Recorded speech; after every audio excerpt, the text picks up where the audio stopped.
En el nombre del Padre, del Hijo y del Espíritu Santo. Amén. Queridos fieles, el día de hoy, domingo tercero de Adviento, la Santa Madre Iglesia nos ofrece, en el texto del Evangelio, un pasaje donde brilla en gran manera la humildad de San Juan Bautista, por lo cual queremos decir unas palabras sobre la virtud de la humildad. Mas antes veamos cómo luce la humildad de San Juan en dicho pasaje. El Evangelio nos narra cómo los judíos, esto es, los fariseos, enviaron emisarios a San Juan Bautista para indagar quién era. En efecto, la fama de San Juan se había extendido por toda Judea y Galilea, y era tan grande el concepto de santidad que tenían de él los judíos, que se preguntaban ellos si San Juan no sería el Cristo, si no sería el Mesías prometido. Por ello le enviaron gente a preguntarle: ¿tú quién eres? Y el Evangelio nos narra muy hermosamente la respuesta de San Juan.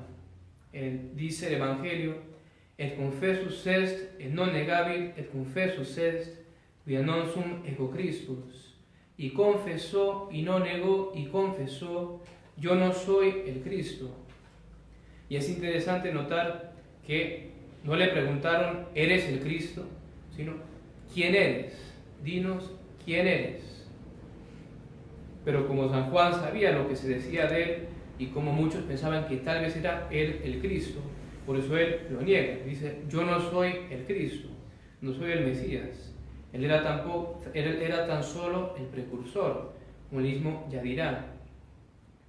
Y sigamos viendo el texto del Evangelio para que podamos ver cómo sigue brillando la humildad de San Juan Bautista. Leemos allí que le dijeron: ¿entonces qué? ¿Eres tú Elías? Y dijo: no lo soy. ¿Eres tú el profeta? Y respondió: no. Pues dinos quién eres, para que podamos dar respuesta a los que nos han enviado. ¿Qué dices de ti mismo? Él dijo: yo soy la voz del que clama en el desierto, enderezad el camino del Señor, como dijo Isaías profeta. Y aquí vemos brillar, como decimos, la humildad de San Juan Bautista también.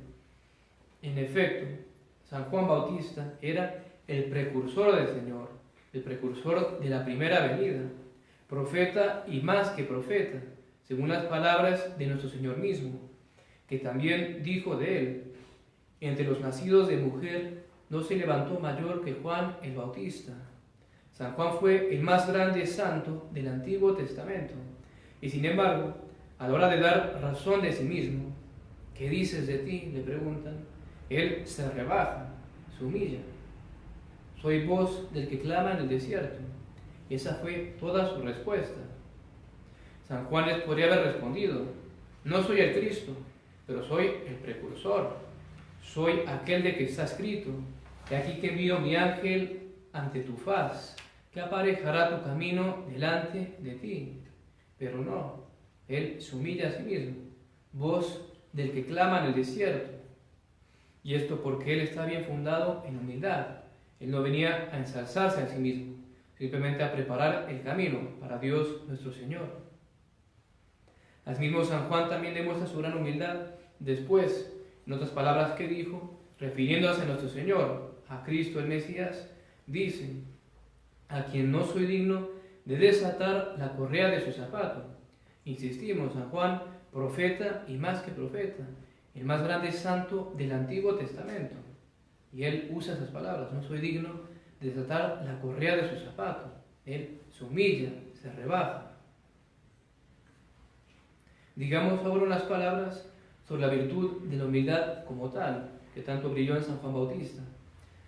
Comencemos diciendo y afirmando la gran importancia de la virtud de la humildad para alcanzar la perfección, la santidad. En efecto, podemos llamar a la humildad la llave que nos abre los tesoros de la gracia divina y también el fundamento de las demás virtudes. Primeramente, la humildad nos acarrea la gracia de Dios. La Sagrada Escritura dice: humilibus autem da gracia.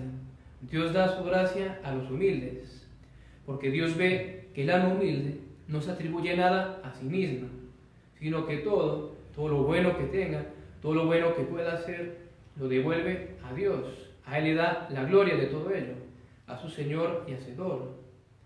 El alma humilde ve que todo lo bueno que tenga es en última instancia de Dios, un don que le ha venido de la pura misericordia de Dios, sin ningún merecimiento. Y así, lejos de ensoberbecerse, al contemplar la nada que es y su bajeza, se humilla y se reconoce indigna de los beneficios de Dios. Y esto agrada mucho a Dios, el cual entonces se ve inclinado a colmar esa alma de sus gracias. Y de hecho, mientras más humilde es un alma, más gracias le da Dios, más la colma sus beneficios de sus favores. Y por el contrario, cuando Dios ve un alma soberbia, un alma que se gloría en sí misma, que se atribuye a sí misma como venidas de sí sus buenas obras o lo que tenga en sí bueno, a esa alma le cierra y niega sus gracias y se aparta de ella. Deus superbis resistit, dice la Sagrada Escritura. Dios resiste a los soberbios, siendo así la caída de esa alma algo inminente, porque de hecho el castigo muchas veces a la soberbia es permitir que esa alma caiga. Dios se aparta de esa alma, le retira su gracia y permite que caiga en el pecado, para que vea la miseria que es, y viendo la miseria que es, se humille. La humildad también es fundamento de todas las virtudes, porque sin ella no puede haber virtud sólida, y con ella todas las virtudes arraigan en el alma y se hacen más perfectas, llegan a su perfección.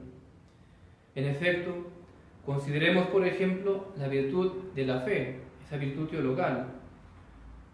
Alguien que es soberbio halla gran dificultad, muchísima, en someter su entendimiento a las verdades de la fe, las verdades que Dios nos revela y nos transmite por medio de la Iglesia, y está mucho más expuesto a caer en errores y en herejías.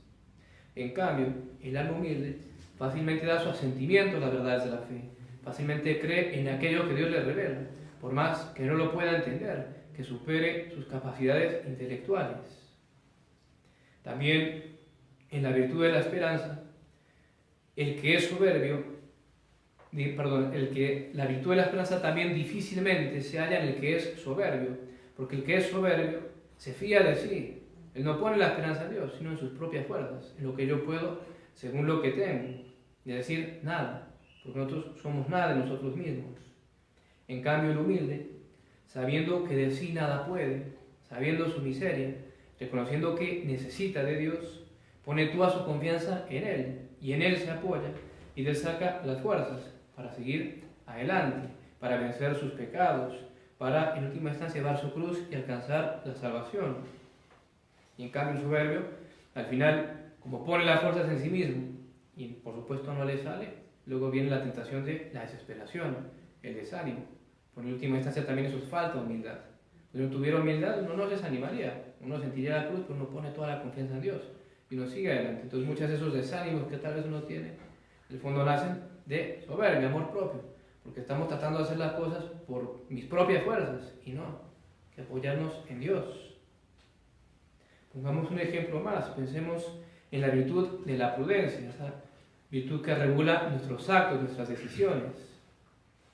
La prudencia requiere humildad, pues solamente el humilde, que no se fía de su propio juicio, su propio parecer, es el que está dispuesto a reflexionar y consultar con otras personas la toma de sus decisiones antes de obrar. En cambio, el soberbio se precipita en sus resoluciones, no quiere escuchar consejos, no quiere hacer caso a nadie. Simplemente lo que él le parece dice eso tiene que ser así y así lo hace. Y obra imprudentemente, normalmente, por falta de humildad, por no escuchar a los demás, los consejos que se le pueda dar. Y si pensáramos en todas las demás virtudes, veríamos cómo la humildad ayuda a ellas y las hace sólidas, las perfecciona, hace que sean en verdad virtud. Pero podemos ahora ver en qué consiste la humildad, o sea, qué hay que hacer para alcanzar la humildad. Primeramente veamos una definición. San Bernardo nos define la humildad como la virtud por la cual el hombre, por el conocimiento realmente veraz de sí, se desprecia a sí mismo. En esta pequeña y corta definición podemos distinguir dos elementos distintos. Primeramente, el propio conocimiento, conocerse uno a sí mismo, y como consecuencia de ello, el desprecio de sí propio, tenerse en lo que uno es, en menos, por conocernos verdaderamente como somos.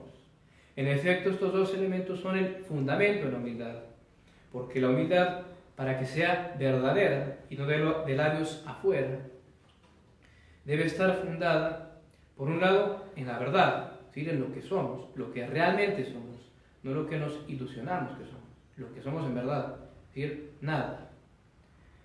Y en la justicia también se funda, es decir, la justicia que nos mueve a tratarnos como somos, es decir, como lo que merece una nada, nada de honores, nada de buscar respetos, no, sino buscar el lugar más bajo, tenerse por el más vil. A eso nos mueve la humildad, por ese conocimiento que adquirimos de nosotros mismos. Y así, para que podamos obtener la humildad, para que podamos alcanzar esta hermosa virtud, hemos de iniciar primeramente por el propio conocimiento, buscar adquirir ese conocimiento de nosotros mismos, pedir a Dios nos dé luz de conocernos como en verdad somos, suplicarle disipe las tinieblas y nos quite la ceguera que la soberbia pone en nuestra alma. Porque precisamente una de las cosas que nos hace la soberbia es cegarnos y no vernos como realmente somos, sino que por el contrario nos hace elevarnos, que es lo que somos la gran cosa, ver nuestras virtudes que no tenemos, no ver los pecados o los defectos que sí poseemos. Pedir a Dios que nos quite esa ceguera, que nos libre de las tinieblas que nos pone la soberbia y nos dé luz para ver, como decimos, lo que somos, para adquirir el propio conocimiento. Y para lograr esto, no hay medio mejor que la oración mental, la meditación, y esta aplicada precisamente al propio conocimiento, es decir, pensar sobre nosotros mismos, meditar sobre nuestros pecados, sobre nuestra miseria, pensar y reflexionar en la oración que todo lo bueno que pueda haber en nosotros, sea de orden natural, vida, salud, que nos vaya bien en esta vida, un buen trabajo, tal vez, buenos ingresos, o ya sea también de orden sobrenatural, la fe que poseemos, el estar en estado de gracia, tal vez tener don de oración, hallar gusto en la oración y muchas otras gracias que Dios puede hacer. Tener bien presente que todo eso bueno, viene de Dios. Es un puro don de Dios que nos da por sola su misericordia, que no hemos ni siquiera merecido.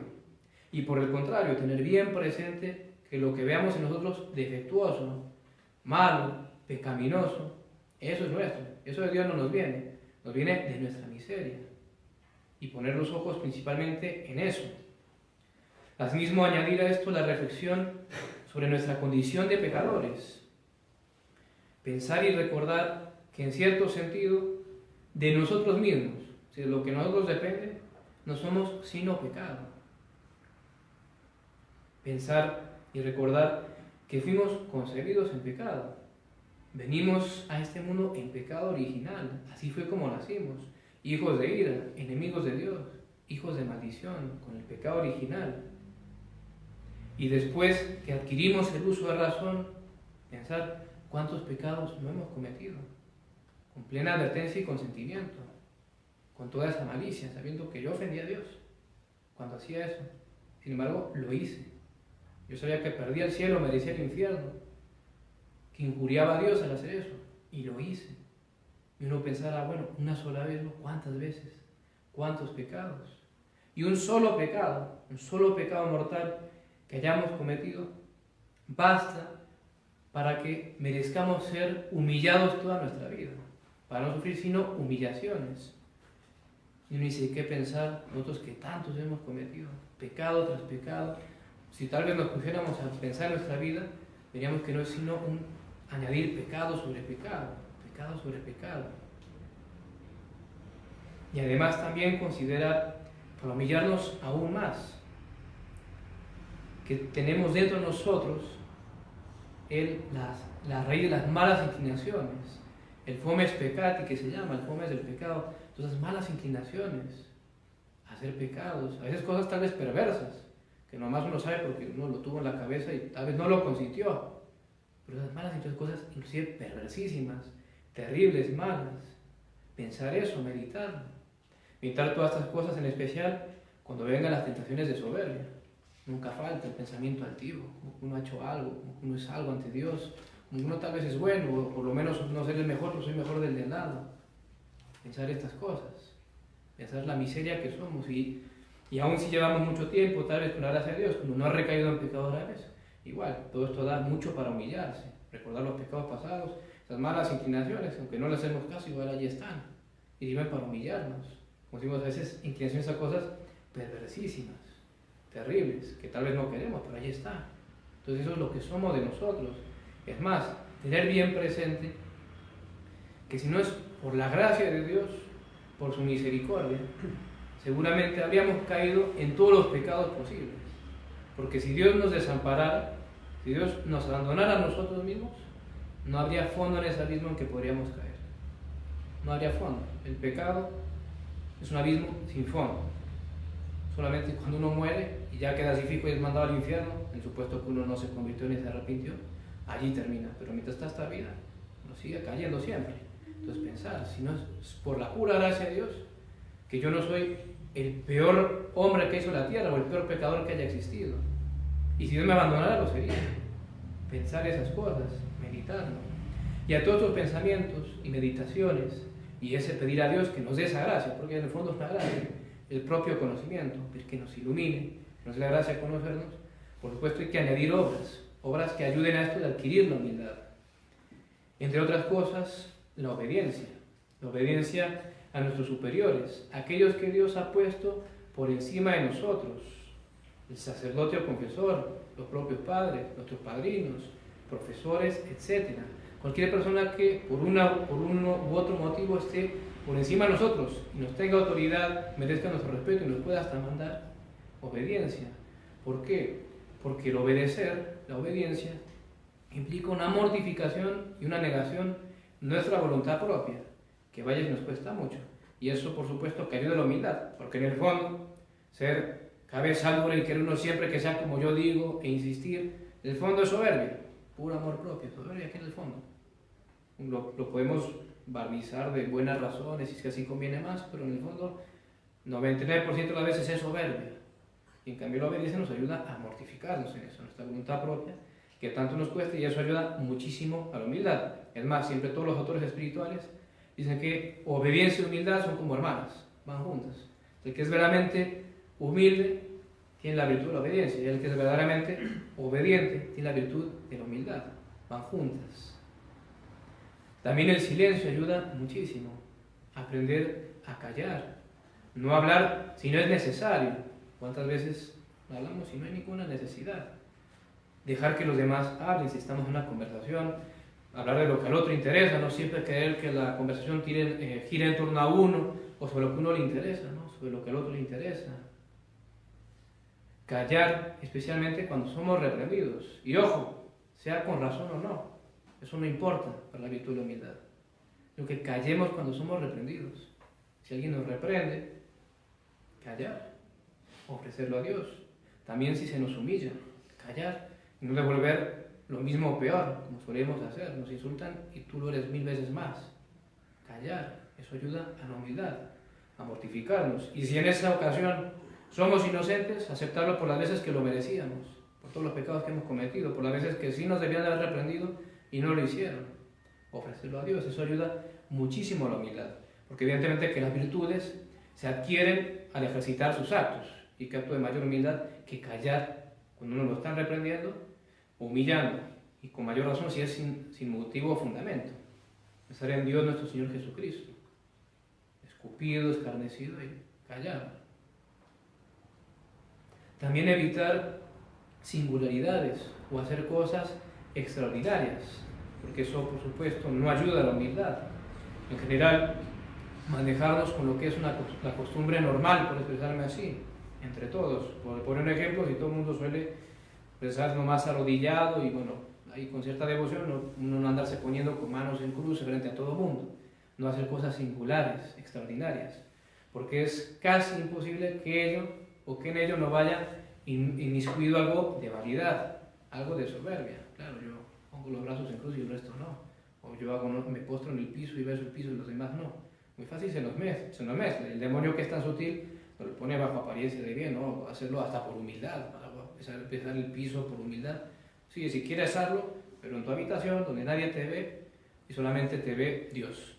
Pero donde hay más gente, nada de singularidades. Manejarnos con lo común en ese sentido. En general, buscar guardar cierta modestia exterior, que respire toda ella humildad en nuestra forma de hablar, en nuestra forma de reír, en nuestros gestos, en nuestros movimientos, en nuestra forma de caminar, en todo nuestro porte exterior, porque nuestro porte exterior puede o bien traducir humildad o soberbia inclusive. A veces en la pura porte exterior, la forma de uno estar, celular, y uno a veces le pasa, uno dice, usted parece más soberbio, y capaz uno lo está haciendo también. No es lo que nos pasa es criticar al otro y nos pasa a nosotros también. Entonces buscar en ese sentido tener humildad. Eso sí, que no sea algo afectado, no hace falta estar con la cabeza todo el tiempo hacia abajo, como que uno, no, pero buscar una cierta aporte exterior que favorezca a la virtud de la humildad. También ayuda muchísimo buscar oficios bajos y humildes, aquellos que normalmente el resto no quieren hacer, que no quieren ocuparse. Uno, bueno, yo hago eso, ofrecerse el primero, no esperar a esconderse o esperar a que sea uno que lo obligue, sino uno prestarse a las cosas humildes, las cosas que el resto no quieren hacer. Eso, por supuesto, ayuda muchísimo a la humildad. Y en general, cuanta cosa uno pueda ver que sirve para esta virtud, practicarlo, porque a la oración, lo que decíamos, meditar y pensar todo lo que decíamos de que somos nada, para no quedarnos en la pura parte especulativa, porque podemos pensar todas esas cosas y al final somos unos soberbios terribles, sino a eso añadir las obras, buscar ejercitarnos con actos concretos en la humildad, y haciendo eso y pidiendo a Dios la gracia y confiando en Él, iremos adquiriendo esta virtud, así sea de poco a poco, lo iremos adquiriendo. En todo caso, para concluir, simplemente deseamos recalcar, como habíamos dicho, que la humildad es indispensable para alcanzar la santidad, esa santidad a la que todos estamos llamados, no lo olvidemos. Muchas veces vivimos una triste mediocridad, vivir allí tal vez contentándonos con no caer en el pecado mortal o si uno lo comete, confísate rápido y no lo hagas tantas veces, no. Buscar la santidad, no olvidemos que para eso estamos llamados. Y como decimos, si no hay humildad, jamás va a haber santidad, jamás vamos a llegar a la perfección que se dice. Si no hay humildad, no puede haber obra buena ni virtud verdadera. Pretender ejercitarnos, crecer en la virtud, en la vida espiritual, en la virtud, sin tener humildad, sin fundarnos en humildad, es lo mismo que pretender construir o edificar sobre arena. Es decir, es una ilusión, una quimera. Todo es trabajo inútil, que va a parar en nada. Debemos buscar edificar sobre la humildad, adquirir esa virtud. Por tanto, queridos fieles, busquemos adquirir esta hermosa virtud, la humildad, que en realidad es una virtud hermosísima. Pidamos a María Santísima, dechado de humildad, he aquí la esclava del Señor. Vaya, si no nos va a inspirar humildad meditar en las palabras. Pensemos el contexto. Le acaba de ser revelado a María Santísima que va a ser Madre de Dios, no cualquier cosa, Madre de Dios. Y ella se humilla. He aquí la esclava del Señor. Entonces pidamos a ella dechado de humildad, a San Juan Bautista, que también, como veíamos, que fue humildísimo. Pidámosle a ellos y a todos los santos, que en realidad todos fueron humildes, grandes humildes. Pidámosle que nos alcancen de Dios la gracia de poder conocernos como verdaderamente somos, iluminar nuestras almas, como decíamos, que nos quiten esa ceguera, esas tinieblas que nos pone la soberbia, a no ver en realidad lo que somos, y que por tanto podamos ser verdaderamente humildes. Ave María Purísima, sin pecado concebida, María Santísima. en nombre del Padre, del Hijo y del Espíritu Santo.